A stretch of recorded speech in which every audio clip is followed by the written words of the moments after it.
오늘은 환난 날에 나를 부르라 한 성경 49절을 통해서 여러분 은혜 받으시기 바랍니다. 오늘 성경 49절이 40절이 계속 나오는데 여러분 은혜 받은 말씀은 이렇게 성경에 기록을 해서 그 말씀에 은혜 받고, 또 혹시 말씀을 놓쳤다 하면은 유튜브에 들어가서 그 말씀을 다시 리마인드 해가지고 여러분이 새기면은 큰 은혜 될 줄로 믿습니다. 하나님의 은혜와 축복이 함께하기를 축원합니다. 우리 인생 살면서 환난의 바람이 나에게 불어올 때가 많습니다. 이 환난의 바람이 불어올 때 사람들은 절망을 하며 왜 나에게 이런 일이 생겼는가, 이렇게 우리는 하나님을 원망하기도 하고 내 인생을 비참하게 비탄하기도 하고 참 우울하게 만들기도 합니다. 그런데 어차피 나에게 불어닥친 환난, 이대로 주저앉아 있을 수는 없죠. 이 환난을 이겨내야 됩니다. 극복해야 됩니다. 이 환난 때에 우리의 힘을 더 키워야 됩니다. 그래야 인생을 실패하지 않고 성공적으로 살아갈 수 있습니다. 성경은 이렇게 말합니다. 잠언서 24장 10절은 이렇게 말합니다. 내가 만약 환난 날에 낙담하면 네 힘의 미약함을 보임이라 그랬습니다. 우리가 환난 날에 낙담하기 쉽습니다. 그러면 이것은 우리의 힘이 미약하다는 증거입니다. 사람이 환난을 당하면 이 사람이 강한지 약한지를 알 수가 있습니다. 사람이 환난을 당하면 이 사람의 믿음이 견고한지 믿음이 나약한지를 알 수가 있습니다. 마태복음 13장 20절에서 21절은 이렇게 기록하고 있습니다.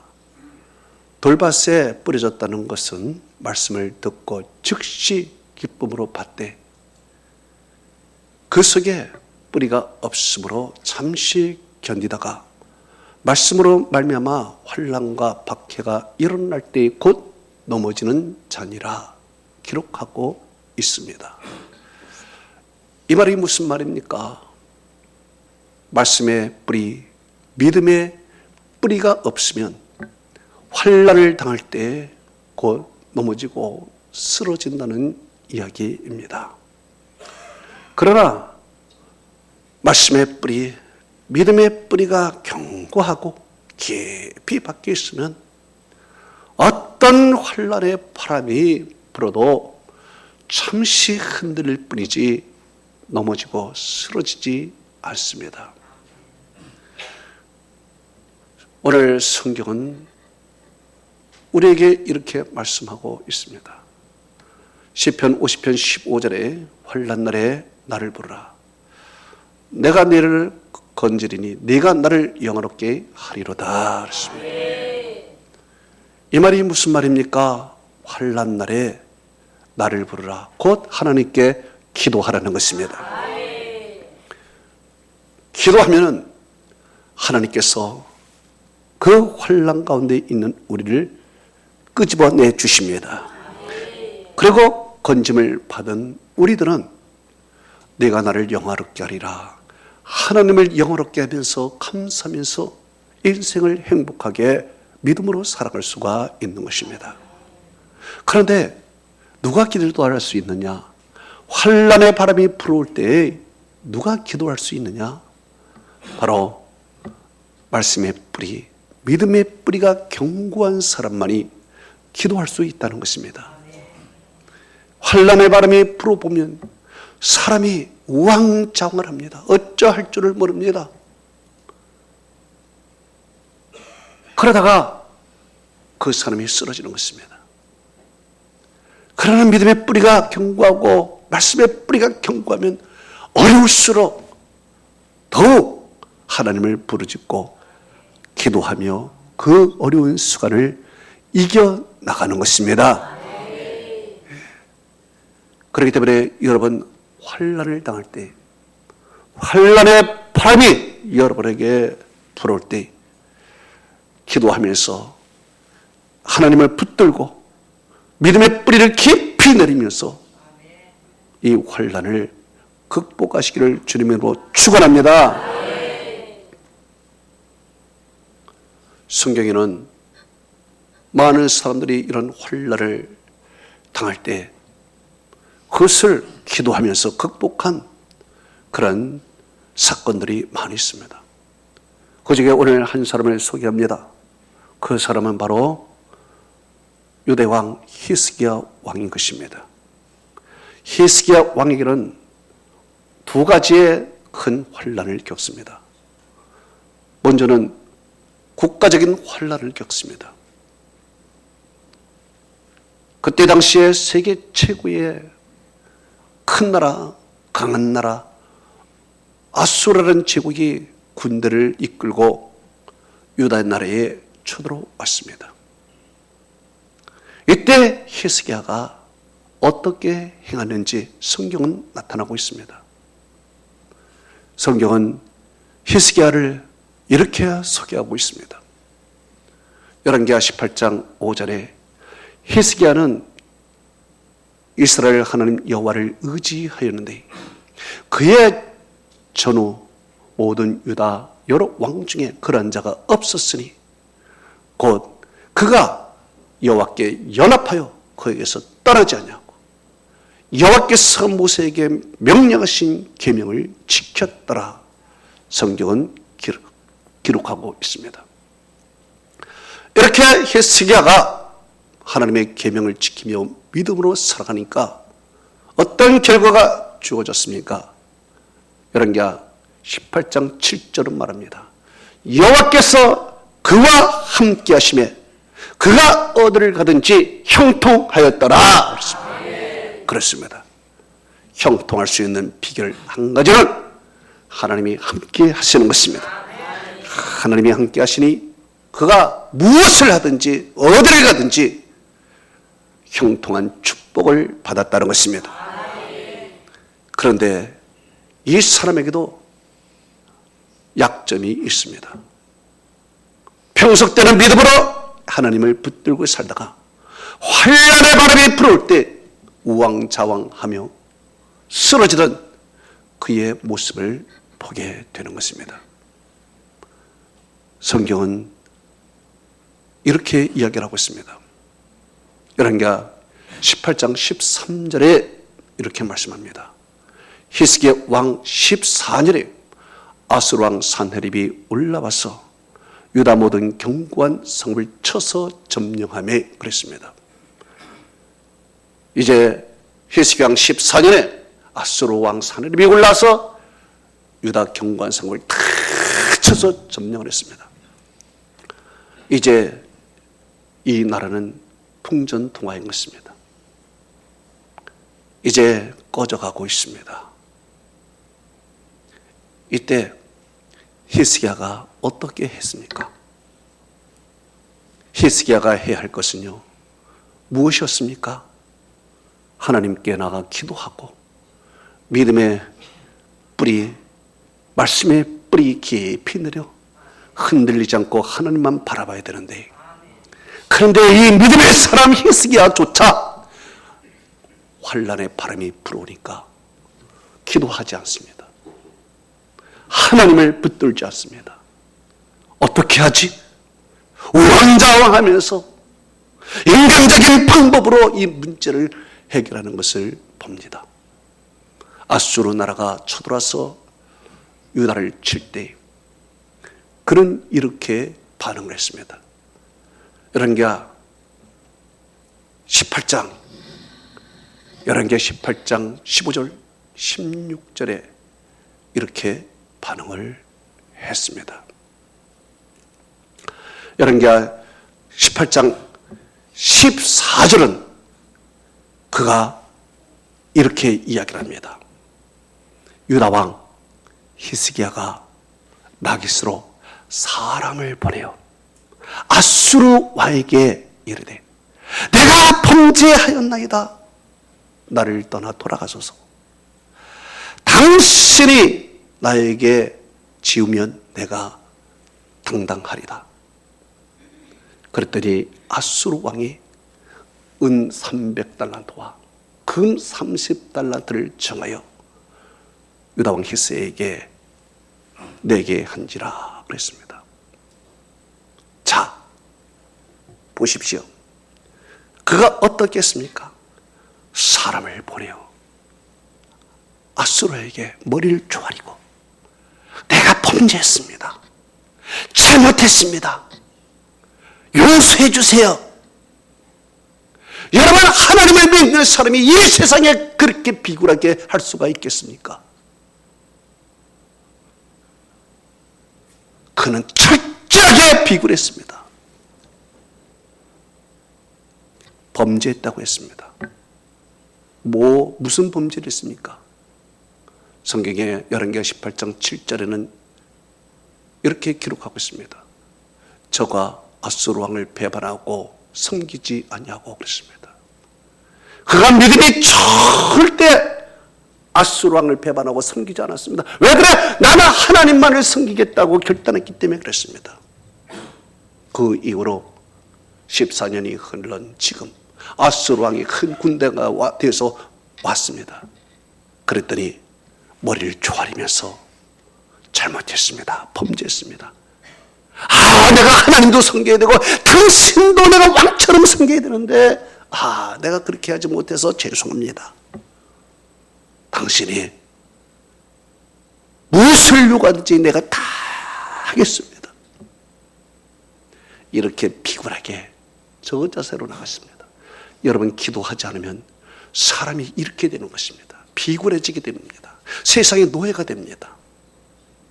인간적인 방법이 동원되는 것입니다. 그랬더니 아수르 왕이 그래 알았어. 은 300달란트, 금 30달란트, 엄청난 양의 재물을 요구를 했습니다. 이 재물을 어떻게 감당하느냐? 머리를 짜내는 것입니다. 그러면서 그는 이렇게 반응을 했습니다. 열왕기하 18장 15절 16절에 이렇게 성경은 말하고 있습니다. 히스기야가 여호와의 성전과 왕궁 곳간에 있는 은을 다 주었고 그때의 또 유다 왕 히스기야가 여호와 성전의 문의 금과 자기가 모든 기둥에 입힌 금을 벗기어 모두 아수르 왕에게 주었더라. 성경은 이렇게 기록을 하고 있습니다. 여러분 생각해 보십시오.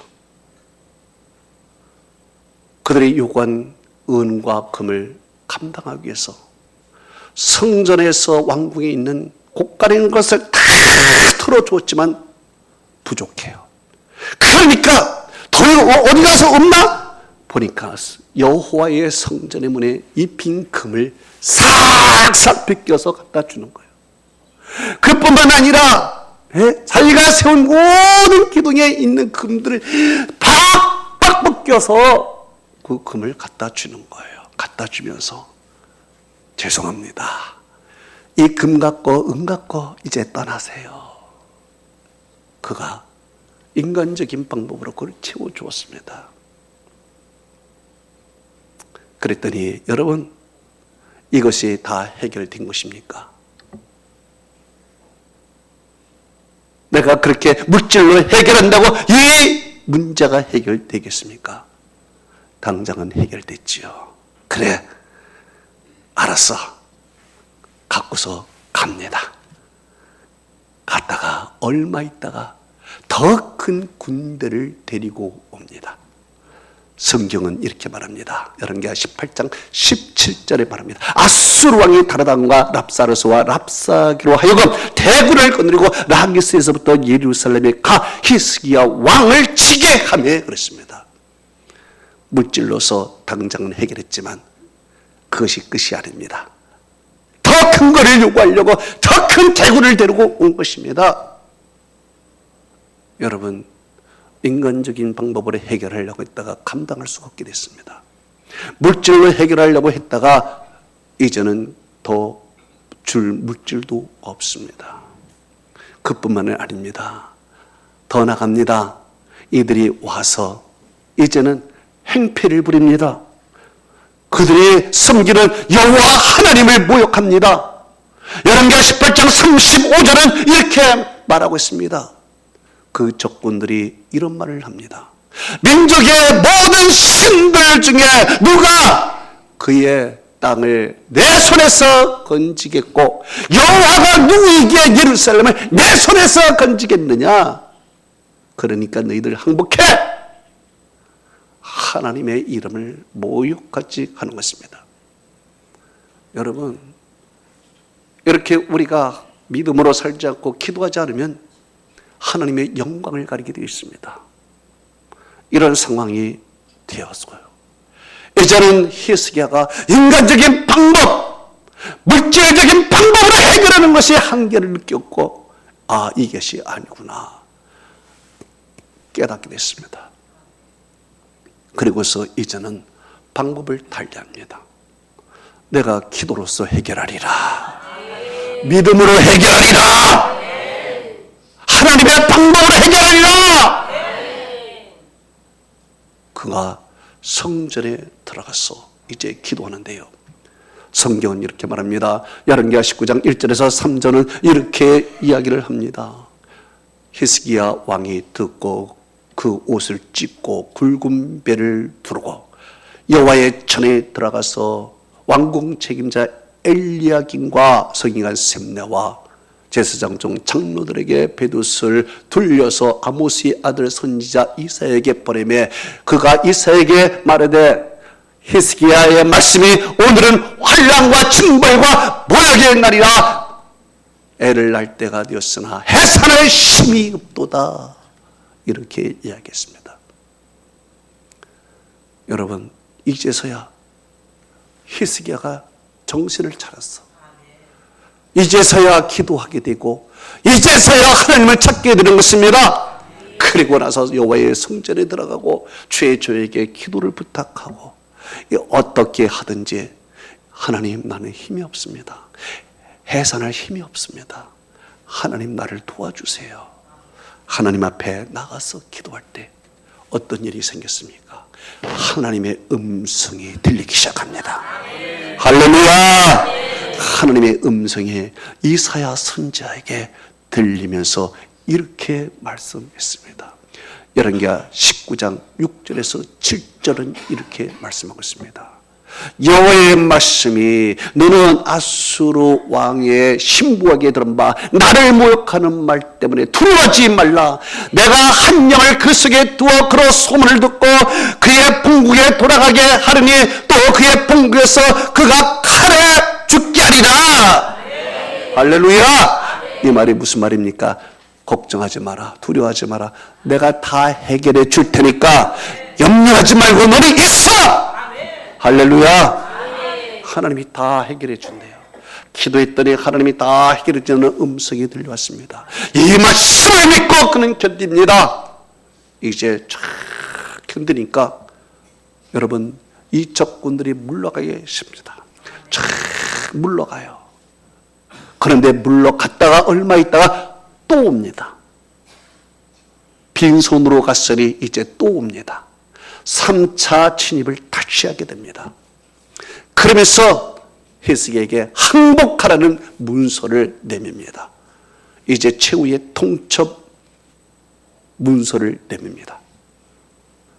성경은 이 히스기야가 문서를 받고 어떻게 행했는지 성경은 이렇게 기록하고 있습니다.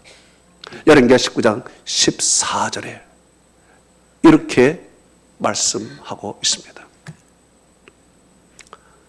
히스기야가 사자의 손에서 편지를 받아보고 여호와의 성전에 올라가서 히스기야가 그 편지를 여호와 앞에 펴놓고 그 앞에서 히스기야가 기도하여 이르되 그룹들 위에 계신 이스라엘 하나님 여호와여, 주는 천한 만국의 홀로 하나님이시라. 주는 천지를 만드셨나이다. 이제 하나님이 가장 높으신 하나님, 그 하나님이 나와 함께 해달라고 기도합니다. 그리고 그는 이어서 기도를 계속 이어갑니다. 열왕기하 19장 19절에 이렇게 기도합니다. 우리의 하나님 여호와여, 원하건대 이제 우리를 그들의 손에서 구원하소서.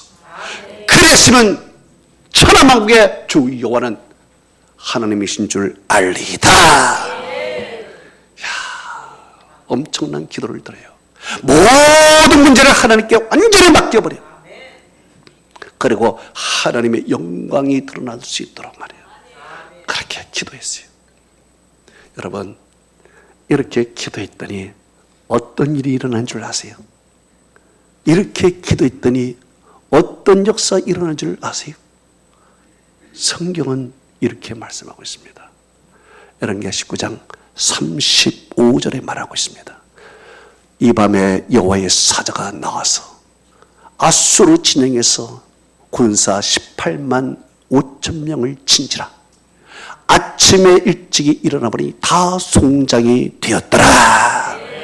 할렐루야. 야, 하나님의 사자들이 나타나서 다 죽여버려. 손 하나 되지 않았는데 다 죽였어요. 하나님이 이를 다 해결해 주셨습니다. 정말 자고 일어났는데 모든 문제가 다 해결됐습니다. 저는 여러분이 기도할 때 자고 일어났더니 하나님이 그 문제 싹 해결해 주기 축원합니다. 여러분이 힘들었던 고민했던 그런 문제들이 소수히 풀려지기 바랍니다. 기도하면 그런 역사가 나타날 줄 믿습니다. 그뿐만은 아니에요. 하나님께서 문제의 원인을 딱 제거시켜 주시는데요. 이전에 뭐라고 그랬습니까? 이사를 통해서 무슨 약속을 했습니까? 그가 본국에 돌아가서 칼로 죽으리라고 그렇게 약속을 했는데 어떤 일이 일어났습니까? 열왕기하 19장 36절 37절은 성경은 이렇게 이야기하고 있습니다. 아수르 왕 사나립이 돌아가서 니느웨에 거주하였는데 그가 그의 신 니스록 신전에서 경배할 때 아들 멜렉과 사레셀이 그를 칼로 죽이고 아라랏 땅으로 그들이 도망하며 그의 아들 에셀헤돌이 대신하여 왕이 된지라 그랬습니다. 여러분, 그 예언이 일어났어요. 산헤립이 본국에 가서 칼로 죽으리라는 이사의 예언이 그대로 일어났습니다. 할렐루야. 말씀대로 될 줄로 믿습니다. 기도대로 믿습니다. 하나님의 말씀대로 반드시 여러분에게 이루어질 줄 믿습니다. 할렐루야. 이런 일들이 일어난 거예요. 놀랍죠. 여러분, 환난의 날에 하나님이 여러분 기도하면은 그 환난의 바람이 다 떠나가게 될 줄로 믿습니다. 그래서 히스기야가 얼마나 좋아졌는지 몰라요. 예? 성경은 이렇게 말씀하고 있습니다. 시편 91편 6절에서 11절에 중요한 말씀을 합니다. 여러분 꼭 기억하시고 이 성경에 꽉 줄을 치시기 바랍니다. 시편 91편 6절에서 11절은 이렇게 말씀하고 있습니다. 나중에 하시고 지금은 내 얼굴을 보시고. 할렐루야. 뭐 지금 기억 안 나시면 유튜브에 김문영의 인생 투어로 들어가십시오. 거기 나옵니다. 성경은 이렇게 기록하고 있습니다. 시편 91편 6절에서 11절은 이렇게 말씀하고 있습니다. 어두울 때에 퍼진 전염병과 밝을 때에 나타난 재앙이 나는 두려워하지 아니하리로다. 1000명이 내 왼편에 10,000명이 내 오른쪽에서 엎드려지나 그 재앙이 너에게 미치지 못하리로다. 오직 너는 똑똑히 보리니 악인의 보응을 네가 보리로다. 네가 말하기를 여호와는 나의 피난처시라고 죽은 자를 나의 거처로 삼았으므로 화가 내게 미치지 못하며 재앙이 내 장막에 가까이 하지 못하리니 그가 그의 너를 위하여 그의 천사들을 명령하사 내 모든 길에서 너를 지키게 하심이라. 할렐루야. 하나님을 나의 피난처로 삼고 기존자를 나의 거처로 서면 화가 여러분에게 미치지 못합니다. 재앙이 여러분의 가정에 임하지 못합니다. 하나님의 그 천사들을 명령하사 여러분의 모든 길에서 지킬 줄로 믿습니다. 할렐루야. 이런 일이 여러분에게 나타날 줄로 믿습니다. 또한 히스기야는 이 모든 문제가 해결됐는데, 나라의 문제가 다 해결됐는데 또 한 가지의 엄청난 환란의 바람이 개인에게 임하게 됩니다. 그것은 바로 건강의 문제가 온 것입니다.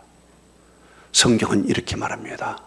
열왕기하 20장 1절에 그때 히스기야가 병이 들어 죽게 되매 아모스의 아들 선지자 이사야가 그에게 나와 그에게 이르되 여호와의 말씀이 너는 집을 정리하라. 내가 죽고 살지 못하리라 하셨느니라. 성경은 얘기합니다. 여러분, 사람의 인생에서 가장 큰 환난은 죽을 병에 걸렸다는 것입니다. 죽을 병에 걸렸다는 것은 인생이 얼마나 비참합니까? 사람이 건강에 문제가 생기고 죽을 병에 걸리면 물질도 다 소용없습니다. 자식들도 다 소용이 없습니다. 정말 이 죽을 병 걸렸다는 것은 인생의 가장 큰 환난이 온 것입니다. 바로 히스기야에게 이 죽을 병이 걸리는, 오늘날로 말하면 암 말기 정도로 됐을까요? 불치병이 그에게 다가온 것입니다. 그런데 이 성경을 가만히 그 한 구절, 그 열왕기하 20장 1절의 그 한 구절을 제가 묵상하던 중에 한 가지 기가 막힌 것을 깨달았습니다. 정말 어느 주석에도 나오지 않는 그런 말씀을 하나님께서 저에게 주셨는데요. 무슨 말씀을 나에게 주셨을까? 이 말씀을 곰곰이 생각하던 중에 왜 하나님께서 이사야 선지자를 병에 들어 죽게 되었을 때 보냈을까? 그 전에 좀 보냈으면 좋았을 텐데 왜 죽을 때 내가 좀 보내서 왜 너는 죽을 것이다 라고 선언했을까? 하나님이 그렇게 무정하신가? 하나님이 그렇게 잔인하실까? 저는 여기서 많은 고민을 했습니다. 그리고 오늘 본문을 깊이 한번 묵상해 보았습니다. 그리고 이런 것을 깨달았습니다. 여러분, 사람이요, 죽을 때가 됐다는 것, 죽을 병에 걸렸다는 것은 어느 하루아침에 이루어진 것이 아닙니다. 벌써 그 앞에 증상이 오래전부터 있었던 것이죠. 벌써 증상이 오래전에 있어서 아프고 하다 마지막에는 죽을 병에 걸려서 이제는 오늘 내일 하는 거겠죠. 그러니까 증상은 이미 앞에 있었습니다. 그때 죽을 병이 걸렸다고 그랬는데, 그럼 그 전에 그는 무엇을 했을까? 선지자 이사야가 오기 전까지 그는 무엇을 했을까? 아마 여러분 의료에 매달렸을 것입니다. 오늘날로 말하면 병원에 가서 의사 선생님을 붙들었을 것입니다. 아주 좋은 약을 찾아 산만이 다니면서 약을 구하면서 약으로 치료했을 것입니다. 인간의 온갖 좋은 민간요법을 찾아서 다 치료했을 것입니다. 그런데 여기서 한 가지 없는 것이 있습니다. 그렇게 모든 세상 것을 다 동원해서 병을 치료하려고 했지만 기도가 없었어요. 기도가 없었어요. 그래서 오죽하면 마지막에 가가지고, 여러분, 하다가 마지막에는 다 안 된 거예요. 포기된 거예요. 그래 죽을 때까지 온 거예요. 말년까지 온 거예요. 그러니까 보다 못해 하나님이 이사야를 보내는 것입니다. 이사야를 보내서 그때 죽을 때 이사야를 보내서 너는 집을 정리해. 너 죽고 살지 못해. 선을 하는 거예요. 이거 뭡니까? 깨닫게 해주는 거예요. 너 왜 기도 안 했어? 너 왜 하나님 붙들지 않았어? 내가 옛날에 아수르 왕이 아수르의 때 힘고 어려울 때 너 기도해서 모든 것이 해결됐는데 이제 왜 너는 이 건강 때문에 기도하지 않았어? 왜 세상만 붙들었어? 왜 세상의 약만 붙들고 살았어. 깨닫게 해준 거예요. 그리고 너는 죽을 거야. 너 인생은 끝난 거야. 선포를 딱 하고 가버렸습니다. 이사야가 깨달았습니다. 그렇구나. 가장 중요한 기도를 안 했구나.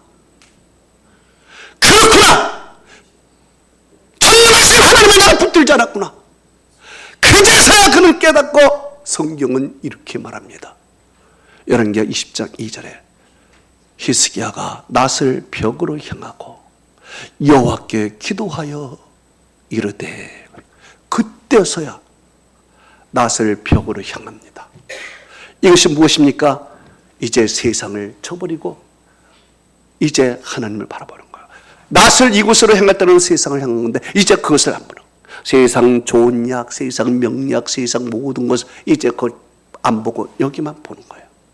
하나님께 기도합니다. 세상 낫을 벽으로 향하여 여호와께 기도하여. 뭐라고 기도했을까요? 열왕기하 20장 3절에 이렇게 기도합니다. 여호와여 구함나니 내가 진실로 전심으로 주 앞에 행했으며 주께서 보시기에 내가 선하게 행한 것을 기억하옵소서 하고 히스기야가 심히 통곡하니라. 이 말씀이 무슨 말씀입니까? 하나님 죄송합니다. 내가 기도하지 않는 것 죄송합니다. 내가 하나님께 매달리지 않는 것 죄송합니다. 그러나 하나님, 내가 이전에 그래도 믿음으로 산 그것을 좀 기억해 주옵소서. 내가 전에 하나님 앞에 진실로 전심으로 살았던 것, 그때 당시에 내 믿음을 하나님 보시고 나를 치료해달라고 심히 통곡하며 회개의 눈물을 흘립니다. 그때 기도에 터져버린 것입니다. 이 기도가 터지는 순간에 하나님께서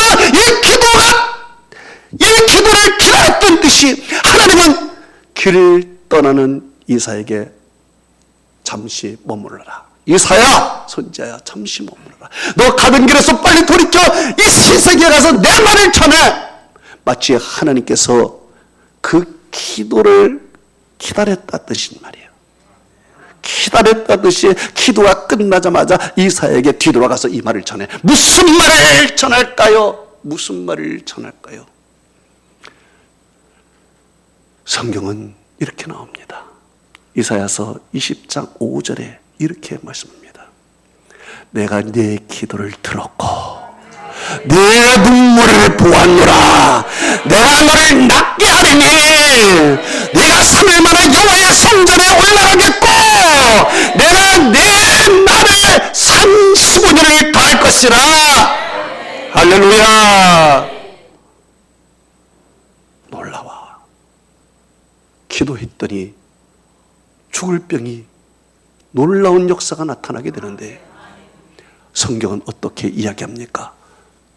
열왕기하 20장 7절에 이렇게 말합니다. 이사야가 이르되 무화과 반죽을 가져오라 하며 무리가 가져다가 그 상처에 덮으니 나으니라. 할렐루야. 여러분, 이 무화과 반죽이 뭡니까? 의료행위입니다. 약입니다. 이전에는 무화과 반죽만 필요했어. 무화과 반죽만 필요해서 그거 갖고서 계속 칠했지만 낫지를 않아. 그러나 하나님이 그 무화과 반죽을 가져와서 노래하는 거야. 이 말이 무슨 말입니까? 의료행위 플러스 하나님의 은혜이다 이거요. 하나님께서 의료행위를 부인하는 것이 아니라 의료행위 플러스 하나님의 긍휼하심, 하나님의 사랑하심, 이것이 있어야 된다는 거예요. 할렐루야. 우리는 이것은 제쳐놓고 하나님은 제쳐놓고 기도는 제쳐놓고 우리는 그저 무화과 반죽만 우리는 매달리고 있지만 하나님은 아니다. 무화과 반죽 가져와서 놓으라 이거예요. 그리고 네가 기도한 거 내가 보았으니 네가 나으리라. 할렐루야. 결론을 맺습니다. 성경은 뭐하라고 했습니까? 환난 날에 나를 부르라. 내가 너를 건지리니 내가 나를 영화롭게 하리로다. 성경 역대상 4장에 보면은 야베스라는 사람이 나옵니다. 야베스라는 이름은 슬픔이다, 고통이라는 뜻입니다. 그의 인생은 슬픔과 고통뿐이었습니다. 그의 어머니가 낳을 때 고생하며 낳았고 그의 인생은 불우한 가정에서 시작이 됐습니다. 성경은 그의 아버지가 언급되지 않은 것을 보아서 아버지가 일찍 돌아가셨거나 아버지가 무슨 사고가 생긴 것 같습니다. 어머니만 나오는데 그 어머니가 그를 수고레이 낳아서 길렀습니다. 그래서 야베스입니다. 야베스는 인간적으로 소망이 없는 사람입니다. 그는 철저하게 가난한 자입니다. 그는 세상에 백도 없고 줄도 없습니다. 요즘에 뭐 아버지 잘 만나서 안 되는 것도 얼마나 잘 됩니까? 그러나 그는 아버지도 없습니다. 아무것도 없습니다. 오직 그는 하나님께 기도하는 것밖에 없었습니다. 그래서 그는 하나님께 철저하게 기도하며 살아갑니다. 뭐라고 기도했습니까? 역대상 4장 10절에 이렇게 기도하고 있습니다. 야베스가 이스라엘 하나님께 아뢰어 이르되 여호와께서 주께서 나에게 복을 주시려거든 나의 지역을 넓히시고 주의 손으로 나를 도우사 나로 환난을 벗어나 내게 근심이 없게 하소서. 할렐루야. 하나님 앞에 간절히 기도합니다. 주께서 나를 도우셔서 내 지역을 넓혀달라, 나를 크게 만들어달라, 내 사업을 넓혀달라. 하나님 앞에 기도합니다. 그리고 환난을 벗어라, 근심이 없게 달라고 하나님 앞에 철저히 기도합니다. 그랬더니 하나님이 응답하셨습니다. 어떻게 응답하셨습니까? 역대상 4장 10절 하반절에 이렇게 성경은 말합니다. 하나님이 그가 구하는 것을 허락하셨더라. 할렐루야. 허락하셨어. 그래서 그의 인생은 슬픔이 변하여 기쁨이 되고 절망이 변하여 소망이 됐다는 것입니다. 이사야서 61장 3절은 이렇게 말합니다. 무려 시온에서 슬퍼하는 자에게 화관을 주어 그 죄를 대신하며 희락의 기름으로 슬픔을 대신하고 찬송의 옷으로 그 근심을 대신하고 그 누르고 모든 의에 곧 하나님의 심으신 바 영광을 나타낼 자라 일컬음을 얻게 하려 하심이라. 할렐루야. 그래요. 하나님께 기도하고 하나님이 역사하면 하나님이 우리의 팔자를 바꿔주십니다. 우리의 인생 다 바꿔주십니다. 할렐루야. 기도가 킵니다. 하나님의 모든 것입니다. 하나님께 기도하십시오. 환난 날에 나를 부르라. 내가 너를 건지리니 네가 나를 영화롭게 하리로다. 하나님의 은혜와 축복이 여러분에게 함께하기를 축원합니다. 기도하십시다. 오늘 이 시간에 말씀을 생각하면서 하나님이 나에게 주시는 말씀이 무엇인가? 오늘 이 49절을 통해서 나에게 주신 말씀은 몇 구절인가? 오늘 이 시간에 그 말씀, 나에게 주신 말씀에 붙들고 이 시간에 2분 동안 통성으로 기도하겠습니다.